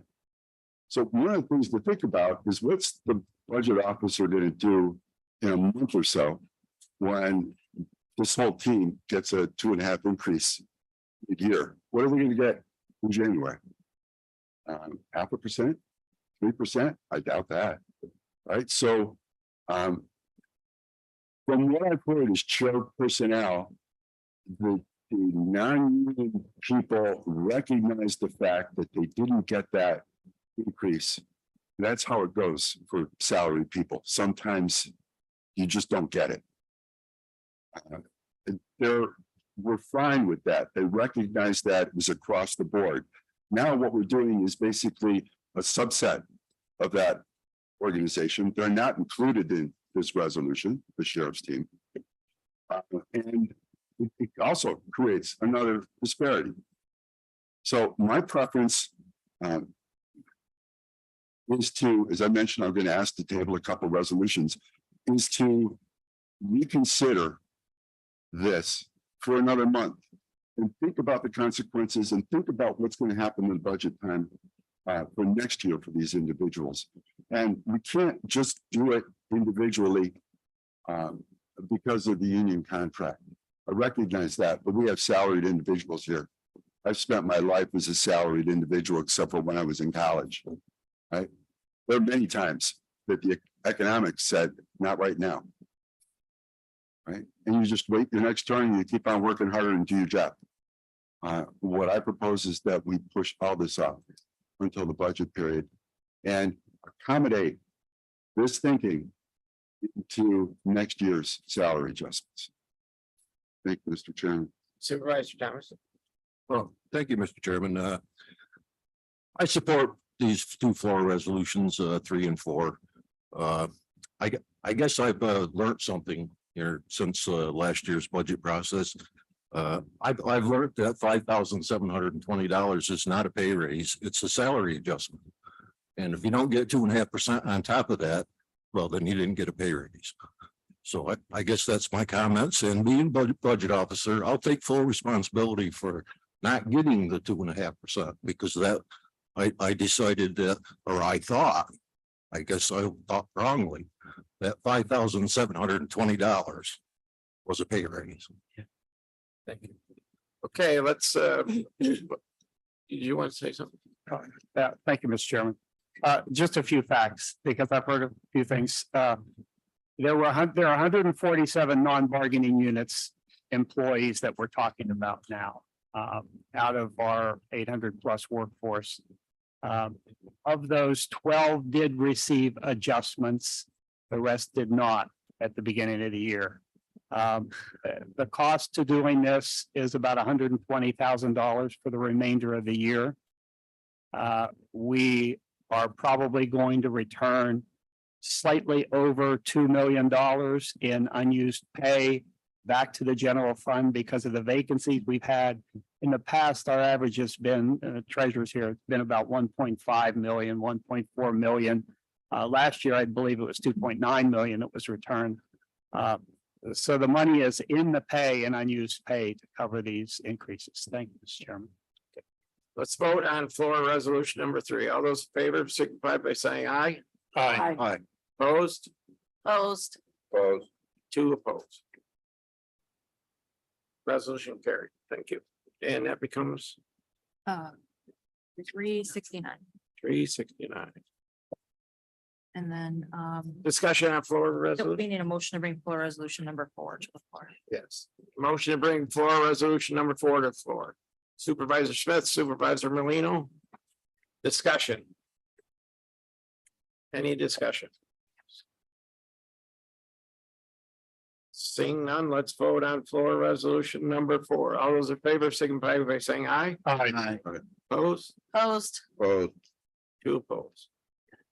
So floor resolution number 4 is now 370. 370. Okay. Now, where do we go? Okay, let's discuss the resolutions. Go ahead, please. Supervisor Wild. thank you, Mr. Chairman. Motion to table 358, 359, and 369. These are the resolutions to move forward. The reason why I include 369 is because my original intent was to table 358, 359, the sheriff's and his team. Although I am in favor of increasing their compensation. There's numbers that, and you know, I'm a bit of a numbers guy. There's some numbers that don't quite fit. And that has to do with the stipends that the lieutenants get for uniforms, for holiday time, for other things. That's what happens when you're a leader. You're exempt. You don't get those types of stipends. And there are times when your team will make more money than you because they're working all these extra hours. And as a leader, you're always on call and you take that as your responsibility. So I'm not saying that I don't approve of their getting adjustments, especially the captain. It's very obvious. But because these resolutions combine all these together, there's no easy way to separate them. So what I'm asking is that this board support me in tabling these 3 resolutions so that we can go through the numbers seriously, understand how to make this happen, and have clarity from all of us in terms of what the numbers mean. So Can we just clarify the ones just for a second? 358, 359, and 369, we can do them individually if you like. Bring a floor resolution. That's not a 369 is waiving the rules. 369, so it must be 370, I'm sorry. The reason why I'm doing that is because of the fact that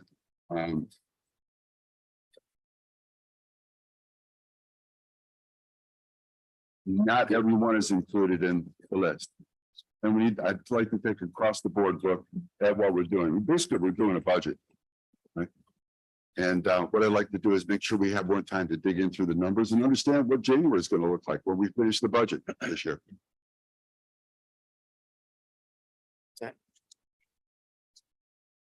Supervisor McGowan. I'd like to second that and add a comment. I agree. I am in favor of the sheriff's, but opening up the Pandora box has I believe that we should just pull back the reins a little there and have another month at least to figure this all out. So it's all in fairness, without dividing us. And I think this is the best move, and I agree with Supervisor Wild. So I will be seconding the motion. Mr. Chair, if I may, this one other point that I forgot to mention. I'd like to table this for 1 month, go back to committee, but also have my pledge to make sure that if we do decide to make this move happen, that it is retroactive to whatever it said in the resolutions. I saw one that said July 21st, another that said July 24th. Or whatever that was in these resolutions, we'll just make it retroactive to that. It just gives us time to deliberate. I second the amended motion.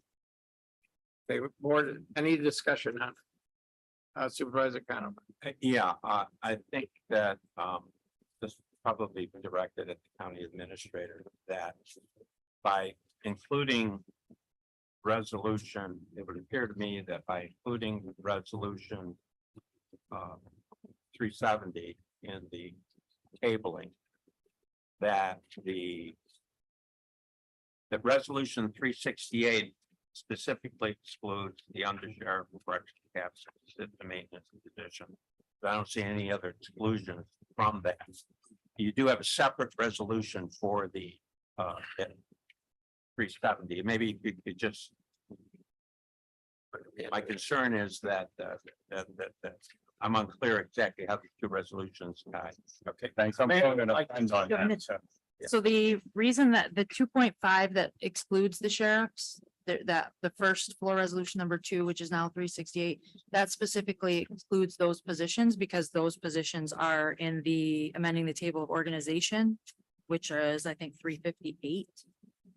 So if we left them in this, they would have had those adjustments plus another 2.5% on top. That's why they were excluded from floor resolution, or resolution 369.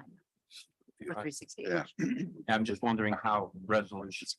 I'm just wondering how resolution 370 now factors into resolution 367. So let me just look at 368. Actually, Mr. Chairman, I probably should have included 368 Okay. also. But what? So 367 is waiving the rules. No, I'm not. 368. 368 is the 2.5 for the non-bargaining unit employees, with the exception of those that have to be reported on local law because they're appointed. So those are the ones that are on 370, as the sheriff would be on a local law as well, if that increase passed. So the tabling resolution, as it's stated, would table the appointments, but not the balance of the non-union. They would be represented, rank and file, if you will, would be represented in resolution 368. 368. Okay, thank you. Majority of the department head, It's a- the only department heads that are. The only ones that would be excluded is the ones listed on the resolution 370. It just, Which are elected. my colleague, if I might, Mr. Chairman, I certainly don't object to the motion as it was made. I would object to a motion that included the rank and file. That. In other words, if you want to take the department heads, if you want to take a look at the sheriff, you want to take a look at all that, okay. But the rank and file who are referenced by resolution 368. I can't support tabling on that because it's wide table. So I'll ask the administrator. If I could clarify a little bit, then 368 does include some department heads. Those department heads are appointed, but not for specific terms. Department heads that are appointed for specific terms are those who appear on the local law. So the 368 would include some department. That clear as mud? Yeah, Mr. Chairman, I'd almost like to modify my resolution. Let's just table 68 also, and I'll go through the same process. Let's look at how everything's going to fall out. Everyone gets a chance to really discuss and debate all the numbers, understanding what's going to happen in the budget period for January next year. And let's have a serious discussion about this. I'm confused with some of the numbers that I've heard. And it's easy to take this reaction and support the sheriff, as I've stated prior. I support the sheriff and his team. He does a great job. He's a great communicator. He's out there in the public. He's doing what he needs to do. And that's important. I just need to understand the numbers a little bit better. And what we've done is we've taken this one little piece and expanded it across the whole organization. Right. And that's out of character for us. So if there's enough support, I prefer to do this all, with the commitment from me to say, we'll take it retroactive to the dates that are on this resolution. Okay, we have a motion to table. Mr. McGowan, would you amend that? I'll go for my second or third amendment. Any other discussion? Supervisor Drossy. Yeah, I think that Supervisor Weil and McGowan make a reasonable and articulated their case very well. I would ask, though, what committee or committees are going to drill the numbers down? It sounds reasonable. Give us a chance to look at this. I'm not sure what us means in terms of the actual process. So, we can't come back in a month and say, well, I didn't have an opportunity to do this. So It would be the personnel committee would have to take this on, and then it would go to finance. if they agree to it, correct? Yes. And we would have assurance that all of those committees would address this by the next body meeting, by this next body's meeting. So we Yeah. come to a final decision. You have a finance committee scheduled. And then usually, or you have a personnel committee. Does it go to personnel or finance? It would go to personnel and then. It goes to personnel first and then goes to finance, and they're both scheduled on the same day, That would be August 3rd. August 3rd. Mr. Chairman, if I may, Hold on, somebody else had their hand up for you.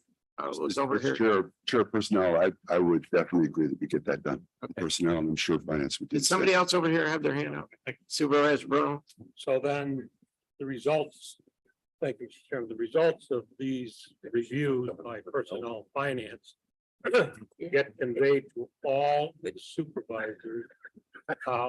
So that they all have this information for the next meeting on August 18th, I think. That's correct. How do we ensure that everybody gets this information? If you vote to table, you would do that. If you vote to table, it has to go back to personnel and Right, then I finance, and understand. then it could come back to the full board meeting if it passed the committee. Right, but wouldn't we like to have that information out to all of them? Whatever is decided upon in those committees, is my point. It gets disseminated to all of the supervisors prior to the regular monthly meeting, so that we're not sitting here having to rehash all that. Okay. Thank you. Supervisor Driscoll. I'll be quick, Chairman. Thank you very much. We currently have a vacancy on the Personnel Committee. Could I respectfully request? We don't have a resignation yet. We're not Okay. making any committee changes until we get a resignation. Okay. Supervisor Stroud. I don't want to throw the baby out with the bathwater on this. I think Supervisor Conover made a very good point, which I agree with. Is that what we've done with our bargaining unit, folks, we should do the same in all fairness for non-bargaining folks. And I think that's what some of these resolutions do. So to throw them all into one, let's discuss, it's just not fair. The time for us to give the same increases that the bargaining folks did and agreed upon should also go to the non-bargaining folks. Any other discussion on tabling? Mr. Chairman, I'm just going to add that, as chair personnel, the methodology that we go through to understand these numbers, I definitely commit to getting that to each and every supervisor not long after the committee meeting happens. All right, we're gonna do a roll call and motion to table. So this is the table resolutions 358, 359, 368, and 370 for 1 month, referred to personnel finance, and then we come back to the board next month. Mr. Stroud, No. Mr. Wild, Yes. Mr. McGowan, Yes. Mr. Thomas, No. Ms. Runyon, No. Mr. Conover, No. Mr. Diamond, No. Mr. McDevitt, No. Ms. Bramer, No, Mr. Bruno, Yes. Mr. Driscoll, No. Mrs. Frazier, No. Mr. Drossy, No. Mr. Smith, No. Mr. Merlino, No. Chairman Garrity. No. Okay, so that fails. It only had 223 votes, so the motion to table fails. Okay. Any other discussion on resolutions? Any, Supervisor Berman? I mentioned before about I see the rank and file differently. I would have supported the tabling if 368 was not in there. So I would make a motion similarly, whatever they were. 358, 359, and 370. I also agree that there are numbers I just don't understand at this point, and I would have liked to abstain on maybe 1 or 2 of these, but otherwise my vote has to be a no. So I make a motion to table 358, 359, and 370. Do we have a second to table those three? Second by Supervisor Bruno. Discussion. Isn't that the motion we just voted on? Isn't that the motion that we just voted on, support and clarification? I didn't hear that. Isn't that what we just? voted? Don, I took out He three took sixty-eight. out You 368. took out 368. So you want to send 36, just so we're clear. 358, Clear, man. 359, and 37. So you want to send 370, 358 and 359. 359. All right. We have a motion and we have a second to table. Do we have discussion? Supervisor McGowan, you have. Yes, thank you, Mr. Chairman. Boy, I am just, yeah. I'm just amazed. Are we, the only question I want to ask is, are we flush with money here? That we just want to automatically do this out of the blue without a discussion. I thought this was a great compromise that Supervisor Wild came up with, just gain one more month just to go through the numbers and come back and present it retrofitted. What a great solution. But so my question is, how do you answer this? You know, maybe to the budget officer, are we flush with money here? Or do I ask, you know, our treasurer Swan? It's just a question I have. I just don't understand why we don't take a little time, just go, because this all of a sudden came out of nowhere. So I thought it was a great solution. Thank you. Supervisor Runyon? It was my understanding that the money to fund this was from the unused salaries in that department. Any other discussion on tabling the three resolutions? Let's vote. We'll do a roll call vote. Okay, motion to table resolutions 358, 359, 370 for 1 month, sent to personnel, and then come back to the board. Mr. Stroud, No. Mr. Wild. Yes. Mr. McGowan, Yes. Mr. Thomas, No. Ms. Runyon, No, Mr. Conover, No. Mr. Diamond, No. Mr. McDevitt, No. Ms. Bramer, Yes. Mr. Bruno, Yes. Mr. Driscoll, No. Mrs. Frazier, no, Mr. Drossy. No. Mr. Smith. No. Mr. Merlino, No. Chairman Garrity. No. Okay, and the motion fails. There are 268 votes in favor, so that does fail. Okay. Discussion on resolutions? Any public comment on resolutions? Okay, let's Supervisor Bramer. Thank you very much. You know, you weren't gonna get away with no discussion on 358 and 359, right? I do have questions. I certainly understand the raises for those individuals in 358. I do know there's also a resolution here, 360 for our corrections lieutenant, is that that person's salary would be going up to 103 in 2024.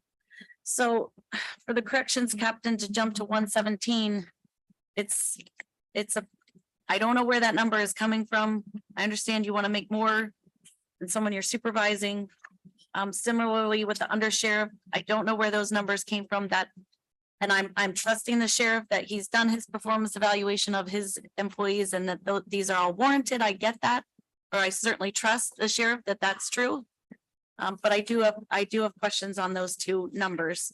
And then 359, I feel the same way about the rest of the department heads, that we shouldn't be doing this outside the budget. We were told no before. And I also think honestly, this is a very large number. That our sheriff is going to become the 4th highest paid sheriff in the entire state. And he's an elected person. He can ask for this raise, but I can disagree. And that's all I can do here, is make my vote the way that I think my constituents want me to for this department head, as well as the others in resolution 370. So I would ask for a roll call vote on Which ones? 358 Go and ahead. 359. Which ones? 358 and 359. 370. Any other roll call votes?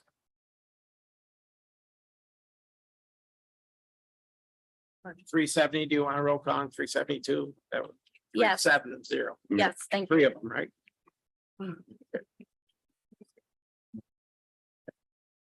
All right, no other requests. Anybody from the public wish to address the board on resolutions? Okay, let's vote on resolutions. Oh, Supervisor Thomas. I'd like to have a little more discussion on 358 and 359. I can support the corrections captain and also the subsistence maintenance coordinator, but I think Treasurer Swan makes a good point.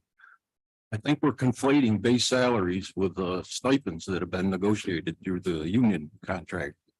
And you know, when you start looking at a compensation for holidays for elected officials and on-call compensation for elected officials and clothing stipend.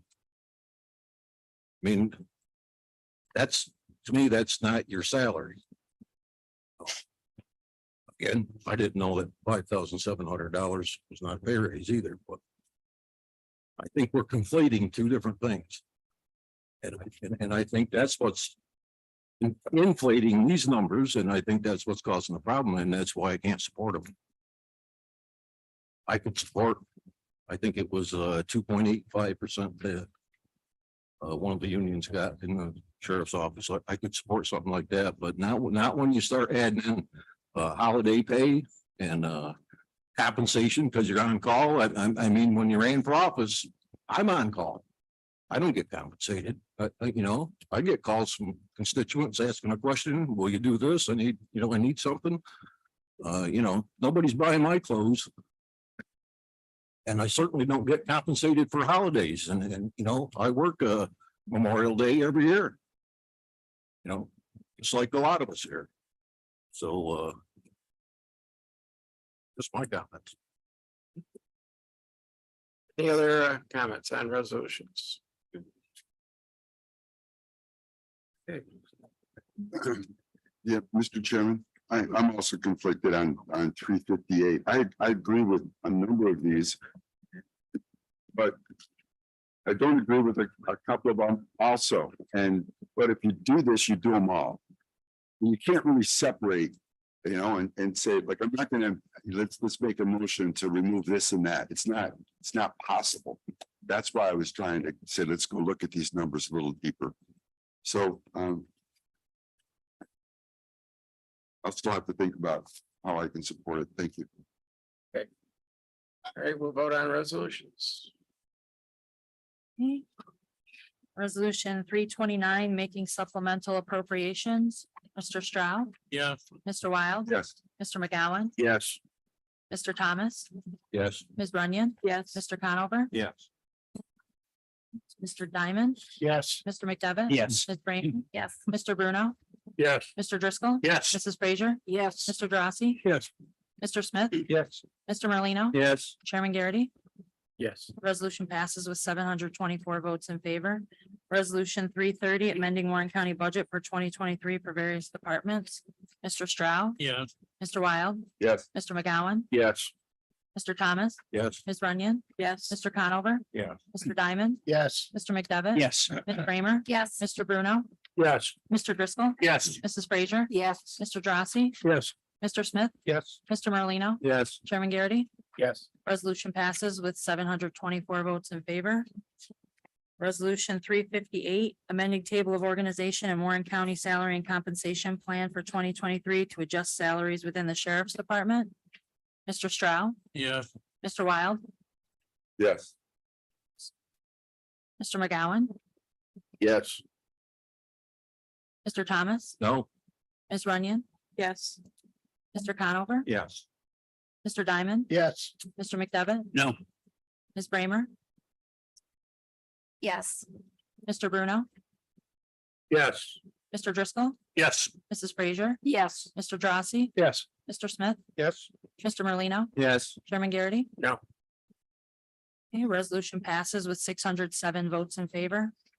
Resolution 359, introducing proposed local law number 4 of 2023, entitled a local law amending local law number 1 of 2023, a local law fixing salaries for certain county officers and employees of Warren County to include interim salary increase for the Warren County Sheriff and authorizing public hearing.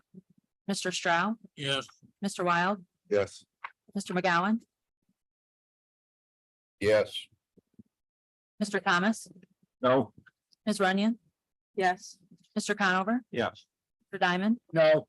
Mr. McDevitt, No. Ms. Bramer, No. Mr. Bruno, No. Mr. Driscoll, Yes. Mrs. Frazier, Yes. Mr. Drossy, Yes. Mr. Smith, Yes. Mr. Merlino, Yes. Chairman Garrity. No. Okay, that resolution fails with 472 votes in favor. Resolution 361. Adopting and approving Adirondack Community College operating budget for fiscal year 2023-2024. Mr. Stroud, Yeah. Mr. Wild. Yes. Mr. McGowan, Yes. Mr. Thomas, Yes. Ms. Runyon, Yes. Mr. Conover. Yeah. Mr. Diamond. Yes. Mr. McDevitt. Yes. Ms. Bramer, Yes. Mr. Bruno, Yes. Mr. Driscoll, Yes. Mrs. Frazier, Yes. Mr. Drossy, Yes. Mr. Smith, Yes. Mr. Merlino. Mr. Merlino. Mr. Chairman Garrity. Yes. Resolution passes with 724 votes in favor. Resolution 362, increasing capital project H406 Countryside Adult Home. Mr. Stroud, Yeah. Mr. Wild. Yes. Mr. McGowan, Yes. Mr. Thomas, Yes. Ms. Runyon, Yes. Mr. Conover. Yeah. Mr. Diamond, Yes. Mr. McDevitt. Yes. Ms. Bramer, Yes. Mr. Bruno, Yes. Mr. Driscoll, Yes. Mrs. Frazier, Yes. Mr. Drossy, Yes. Mr. Smith, Yes. Mr. Merlino, Yes. Chairman Garrity. Yes. Resolution passes with 724 votes in favor. Resolution 363, authorizing appropriation of funds from the general fund unappropriated fund balance to the Department of Public Works budget to cover the cost of asbestos abatement for capital project H406 Countryside. Mr. Stroud, Yeah. Mr. Wild. Yes. Mr. McGowan, Yes. Mr. Thomas, Yes. Ms. Runyon, Yes. Mr. Conover, Yes. Mr. Diamond. Yes. Mr. McDevitt. Yes. Ms. Bramer, Yes. Mr. Bruno, Yes. Mr. Driscoll, Yes. Mrs. Frazier, Yes. Mr. Drossy, Yes. Mr. Smith, Yes. Mr. Merlino. Yes. Chairman Garrity. Yes. Resolution passes with 724 votes in favor. Resolution 364, authorizing appropriation of funds from general fund unappropriated fund balance to the Department of Social Services budget. Mr. Stroud, Yes. Mr. Wild. Yes. Mr. McGowan, Yes. Mr. Thomas. Yes. Ms. Runyon. Yes. Mr. Conover. Yeah. Mr. Diamond, Yes. Mr. McDevitt. Yes. Ms. Bramer, Yes. Mr. Bruno, Yes. Mr. Driscoll, Yes. Mrs. Frazier, Yes. Mr. Drossy, Yes. Mr. Smith, Yes. Mr. Merlino. Yes. Chairman Garrity. Yes. Resolution passes with 724 votes in favor. In that collective. Oh, no, we're not done yet. We're not. Nope. Resolution 370, introducing proposed local law number 5. This is actually going to be number 4, since the other one failed, of 2023, entitled a local law amending local law 1 of 2023, fixing salaries for certain county officers and employees to include interim salary increases. Mr. Stroud, Yes. Mr. Wild, Yes. Mr. McGowan,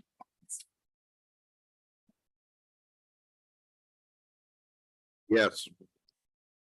Mr. Thomas, Yes. Ms. Runyon, Yes. Mr. Conover, Yes. Mr. Diamond, Yes. Mr. McDevitt. Yes. Ms. Bramer, No. Mr. Bruno, Yes. Mr. Driscoll, Yes. Mrs. Frazier, Yes. Mr. Drossy, Yes. Mr. Smith, Yes. Mr. Merlino. Yes. Chairman Garrity. Yes. Resolution passes with 679 votes in favor. Now you can- Collective motion to approve the rest of the resolutions, signify by saying aye. Aye. Any opposed? Carry. Okay, opening up privilege and floor, anybody wish to address the board?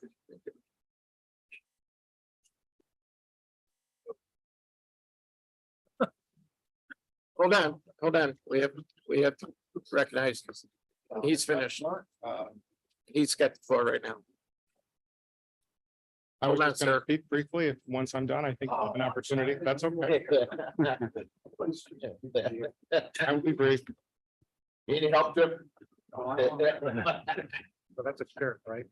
Go ahead. First, I would like to say thank you to all of you for supporting my team and realizing that the hard work that they do and increasing the salaries in the manner with which you have.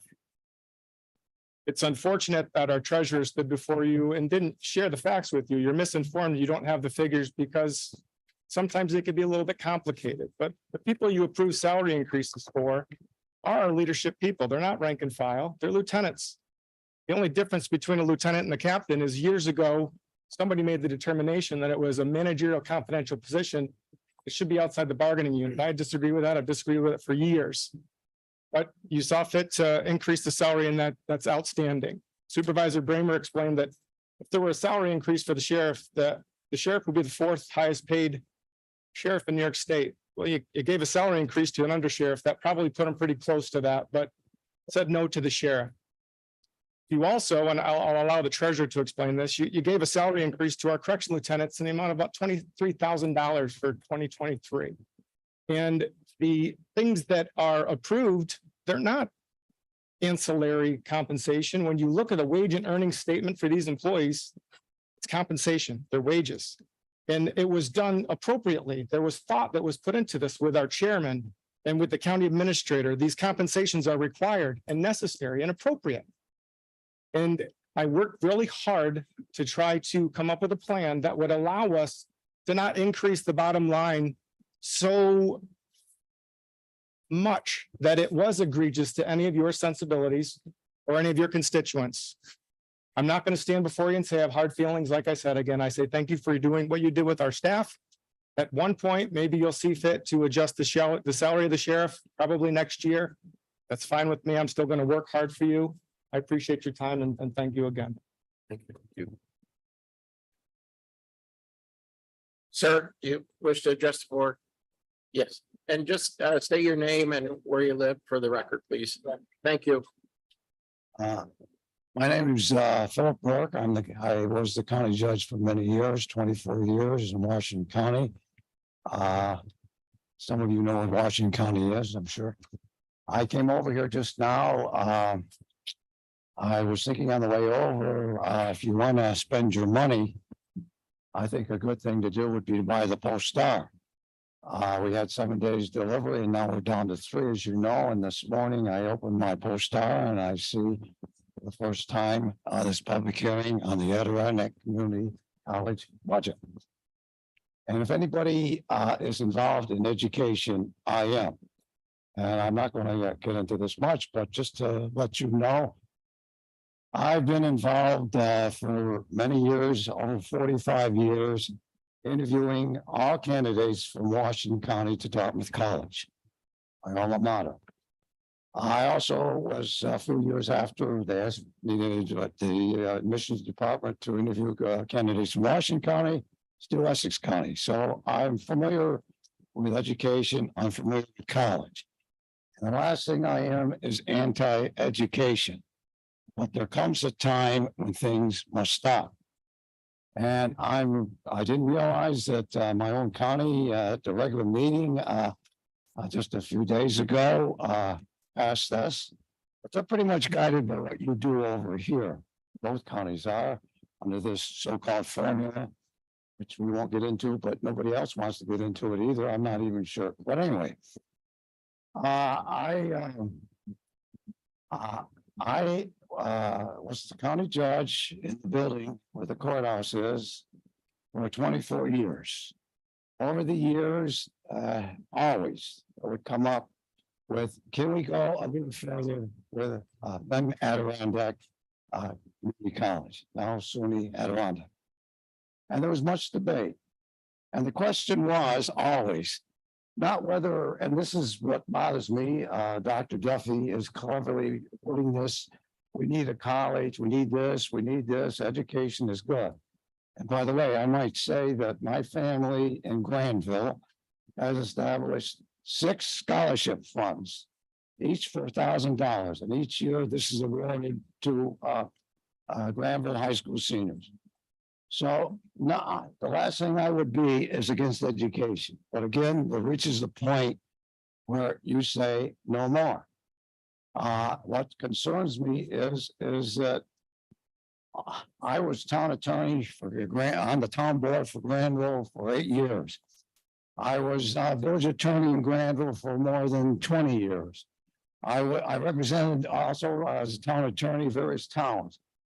And it amazes me because when anything came up, particularly on the roads, everyone would get into great detail. Well, it seems when you get to the county level, no one gets involved. No one starts talking about Dr. Duffy's salary of $210,000. That was back in 2019. God knows what it is now. In addition, she gets a housing allowance. She also gets an automobile allowance. There comes a time where, and now what she is proposing is to get you back to a third. Back in I'm well familiar with this. Back in 1961, at a community college started with both counties. And what has happened is there never was understood that, and there's no commitment legally or otherwise to pay a third of their budget, which right now is 33.2 million to be exact. 35. 35 now, and it's 35 now, as Dr. Duffy says, and I'm sure in a few months it may be amended to 50 million. Where do you draw the line? There comes a time, as I say again, where and this is what bothers me, and I'm really upset, as you can see, is she is proposing a plan. And you're being told that you're going to pay $165,000 each year for 5 or 6 years, and then you'll continue with 1 or 2%. I have never heard of such a thing. What you're saying to your probation department and your district attorney's office and your public defender's office and social service and all the county agencies, we can't commit ourselves to give you increases every year and so on. But we're going to give an outsider, Adirondack Community College, this money. It just doesn't make any sense. Now, I was involved and presided at the 2 trash trials from Warren and Washington County. Foster Wheeler, if anybody who saw that contract understood what you were doing at that time, you would have said, this is ridiculous. Foster Wheeler owned the trash plant. Foster Wheeler received certain payments from you. They were the owner. You were the counties were the tenants. In addition, you were to pay for all renovations, all repairs like normally an owner and landlord would do. We said for years that the Warren and Washington County shouldn't get involved in the garbage business. Finally, after many years of struggling and with no help from the state, you guys and women decided to get out. It was regarded and a term used as an albatross around your neck. This is just exactly what is happening in history, and this is why I'm here. I'm retired now. I have no interest, no motive or anything else. I'm concerned. I'm not going to get involved in the Adirondack Community College itself because none of us have the facts. What you're being asked to do is give a point blank authority. I've talked to them to just come in and give them money. The state right now, the state of New York is not even giving their fair share. What is happening now, many of the students who used to go from Warren, Washington County to Adirondack, SUNY Adirondack, are going elsewhere. My grandson lives in Saratoga. He could very well come here. He went to Hudson Valley. He's just finished. It isn't a question of the ranking, which if you want to see it, you can look on the thing and it might shock you, of Adirondack Community College. It's a question of reaching a point where you say no more.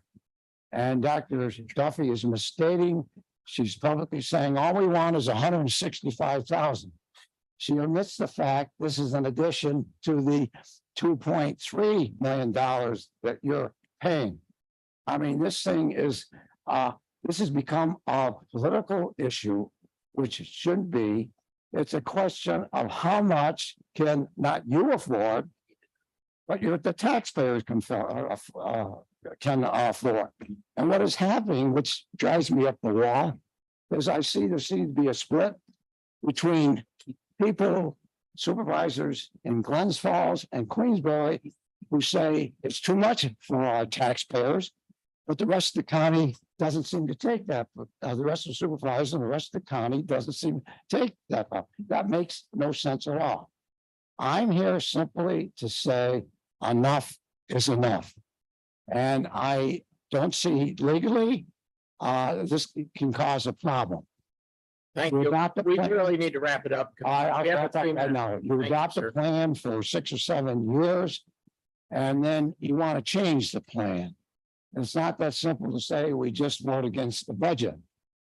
You're going to be told then by Dr. Duffy or whoever based on your commitment to pay this money, we relied on this. Now you're going to now you're going to change this and we're going to have to close the doors. A game of poker is being played between the state and the county. The state should assume their own share, and I assume they will. But anyway, my purpose is not to close Adirondack. We should have Adirondack. My purpose is only say enough is enough. Thank you, sir. Anybody else wish to address the board? Supervisor Bramer. Thank you. I just had three things I wanted to bring before we close, not really as announcements, but one, with the flooding that has hit the area, fortunately, Warren County hasn't been hit too badly, but our friends to the north have been. And I wanted to let the board know that next Friday's environmental concerns meeting will have a discussion about climate change. And there is a draft hazard mitigation plan out that I understand people can comment on. So that's a good way if you have comments about that. Dr. Leach reached out to me on behalf of Adirondack Welcome Center to say that he has submitted a welcome plan for asylum seekers and refugees. And I certainly hope that the administrator will be able to take a look at that and hopefully meet with that group, as well as the other not-for-profits that you're meeting with. And the last thing I wanted to bring up today, I haven't raised it in a while, but the reason that I keep my video off on this Zoom thing is because we still do not allow people to participate by Zoom.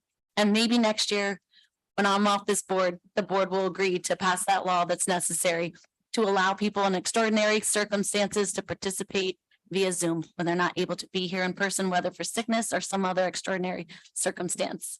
Those are my comments. Thank you. Okay. Anybody else? Supervisor Stroud. Yes, thank you. A member of Port Ticonderoga, I just got their annual report. And boy, it was an eye-opening. I've seen that they're putting forward over $400,000 towards fundraising. But then you look at the revenues, and their fundraising created $2.5 million in revenue. So that was a darn good investment.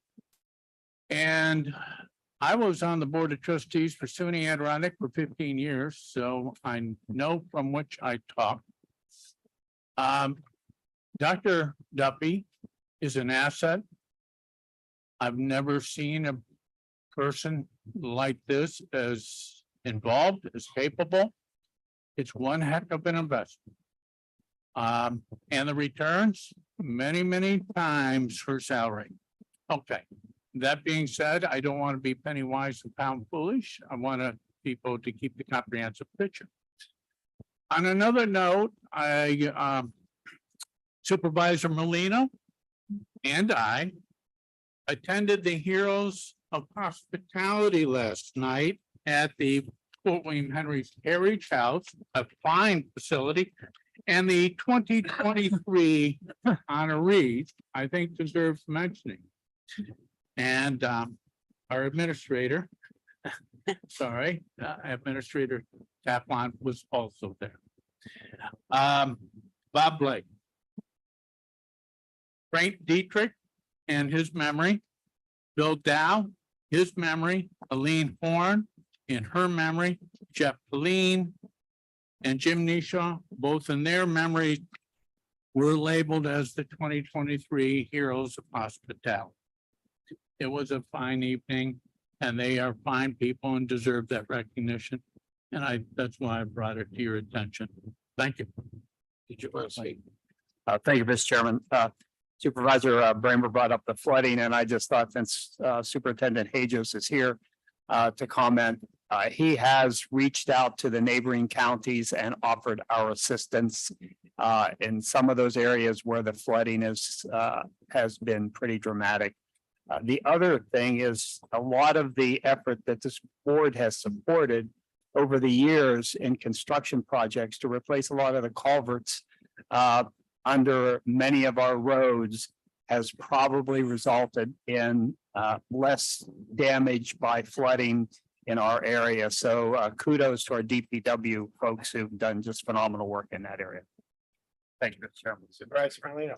Just a quick note on the good side. Lake Luzerne had a concert Wednesday night. with food trucks, phenomenal. But the thing that really impressed me, I had somebody tap me on the shoulder and introduce his family. They were from Luzerne, Switzerland.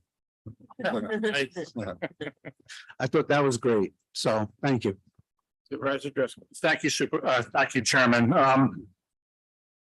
Thank you for pursuing the piece of paper as far as Supervisor Steck's resignation letter. It's very important that that gets done as quickly as possible. And I appreciate your efforts in trying to get that done. When we're whole, we're 20 members of women and men, Republicans, Democrats, and independents, debating, discussing, and doing the best that we can to move government along in Warren County. When we don't have an individual, then we're not whole. We're not at our best. We're not representing.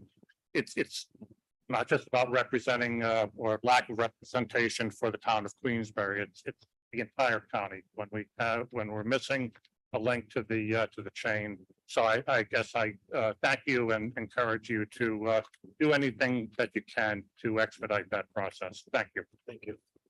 Anybody else?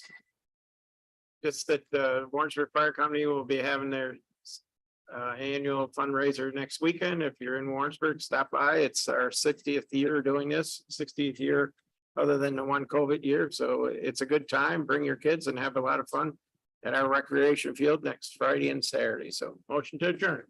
So be it.